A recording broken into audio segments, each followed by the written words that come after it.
I'm Kirby Roper. I have Kirby Architects and I'm going to enjoy sharing the Moonah house tree with you. It's located on Waddawurung Country next to Barwon Heads Golf Club. It's a holiday home and it's imbued with a quietness and self-effacing nature with a presence like a quiet witness. The stairs link 3 levels of deck and act as a protective beacon whilst also addressing the client's vertigo. The home overall is tactile, organic, and whilst it may seem grand when approaching from the street, it is humble. You will come to see we've had a bit of debate as to which is the front and which is the back. The north aspect, which you see here, is to the street, yet it is where all the outdoor living spaces, including the pool, tucked away safely from the wayward golf balls.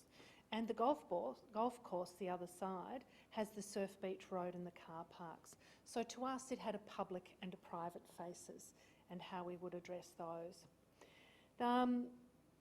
The house is a constant journey, which I'm going to enjoy taking you on so that you can actually get to see the spaces. And I will jump through these quickly because I seem to be packing them in. The Moonah tree was the only thing to remain on the site and it informed our design. This was allowing people to shelter under it, engage with it and to live up in its branches. There was a need to be connected to it without making it the focus. It's a silent witness to the past, the present and the future. The fluid lines come here, they come from the landscape, all the bunkers and the breaking waves and the horizon beyond. And we really used that in the interior of the house, which I will show you. It reflects our clients' deep love of the sleepy character of Barwon Heads and the need not to stand out. It's unobtrusively nestled into the landscape here. You can only see the second level.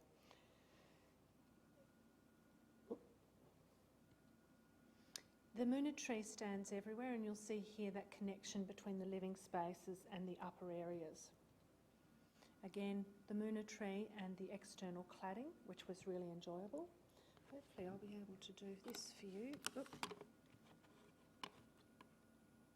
Oh, I've got spinny wheel of death.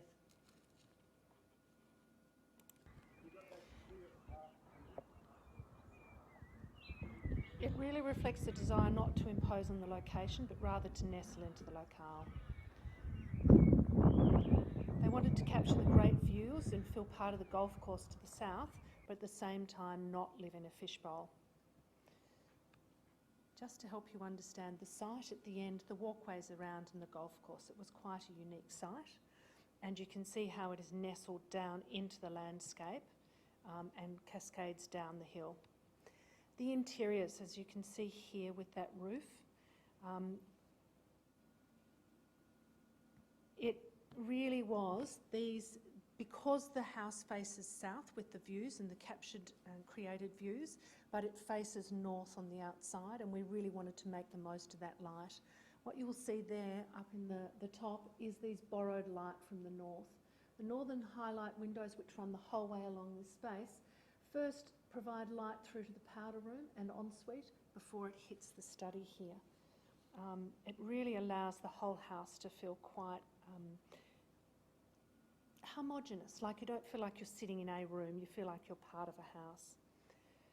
The deck is nestled protectively, allows the occupants to open and up and engage with the southern cooler breezes while maintaining the privacy from the golf course, both visually and protectively.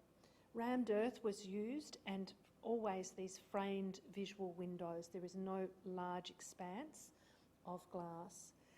Again, this is that connection with the Moonah tree and this is from the kitchen deck and the ability to be able to connect with the outside landscape. Always the views are framed of the golf course. In fact, you can see from where they're sitting all the way through the dining room there up to the Barwon Heads Golf Club, which is a focal point for one of the owners. Close teamwork allowed us to be able to create this space and to allow this curved rolling roof to actually sit elevated. It sits elevated. In fact, that window comes back around on that courtyard on the other side. Internal and external spaces, living spaces, really open up completely, and yet we hid them so that they weren't being looked at from the neighbours who have all of their visual overlooking in that aspect. What we did do was, in using rammed earth and creating the look and connection between the whole place, but before the old house, which was a 50s holiday house, was removed, we went and salvaged everything we possibly could.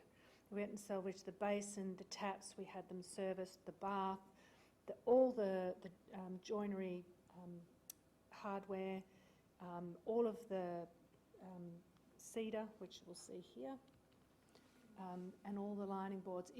And it's a credit to the builder because he was able to take it apart. A lot wouldn't do it with such care and storage over that time.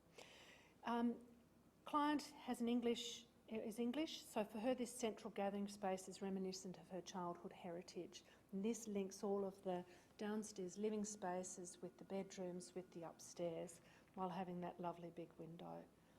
This is the strong integration from inside to outside and from the golf course through in the family spaces. It manages to have in the house both a gym and a golf room and also the living spaces, but it is meant that the whole family will use these areas. Just an understanding here, we have a rooftop garden. Number 2 is the rooftop garden, which is used by the owner. It will be overflowing with herbs and vegetables and things because she is an avid cook, while number 10, which is the kitchen, has that aspect over all of the living spaces, internal and external, a bit of privacy, and looks out over Barwon Heads, which is an area that they've been in for 25 to 30 years. Here you can see that central external stairwell which connects these 3 decks, and it is used all the time. So this house is meant to be used from one end of it to the other, and the opening up of spaces. That materiality was used throughout. As you can see, the cedar lining boards there, throughout the bathroom and the borrowed light, to even reusing of this lovely little sailing ship back into the door in the other rooms. She collected all the lights, and we went and did many salvage yards throughout the build for light fittings and all the other items that are around it. Really, the interior of this house is not meant to be amazing or trend-setting or feature in any magazine. They are in response to the client. So the interior architecture provides a framework that's stretched, evolved, and reflects the client's understanding of how they will engage with the spaces. We took the client on a journey so that they could grow and be able to make decisions. Not all of those decisions are those which I would have made, but it is their home and they love it. As long as they can find joy, feel comfort, and especially have that aha moment every single time, then we have done our job. It is a journey throughout this house. No single wall is aimed at to be sit at and stare at it. Every single room you want to do this around. Every time you turn a corner, walk through a space, it's a different aspect and different connection to the outside and inside. It's a house that is meant to be comfortable for 2 people or for 10, to have a collective spaces and private spaces. It's not a big house, so the clients can open up to create large spaces.